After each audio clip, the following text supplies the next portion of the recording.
హరి ఓం నమస్తే. ఐఎమ్ లక్ష్మి. ఓంకారం గురించి మనం ఎన్ని విషయాలు తెలుసుకున్నా ఇంకా ఏదో ఒకటి ఉన్నదని అనిపిస్తూ ఉంటుంది. ఈరోజు ఒక విషయం మీతోటి షేర్ చేసుకోవాలనుకుంటున్నాను. మనకి శైవిజం, వైష్ణవిజం అని రెండు ఉన్నాయి. ఆ రెండిట్లోనే ఏంటంటే శైవిజం అని అంటే అడ్డంగా 3 నామాలు, వైష్ణవిజం అనగానే నిలువుగా 3 నామాలు.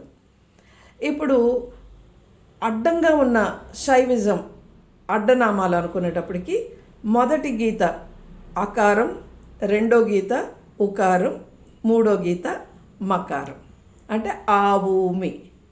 ఓకే, ఇప్పుడు నిలువు నామాలకి వెళ్ళాం. వైష్ణవిజంకి మొదటి గీత అకారం, మధ్య గీత ఉకారం, చివరి గీత మకారం, అంటే ఆవూమి.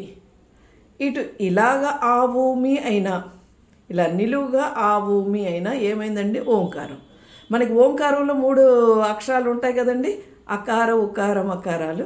సో ఇందులో కానీ అందులో కానీ అకార ఉకార మకారాలు ఉంటాయి అన్నమాట. అంటే మీరు ఏ పద్ధతిని అనుసరించినా, ఏం చేసినా కూడాను చివరికి వచ్చేది ఓంకారం. ప్రణవనాదం విశ్వం అంతా విస్తరించి ఉన్నది. ప్రణవనాదం ప్రాణం కాగా.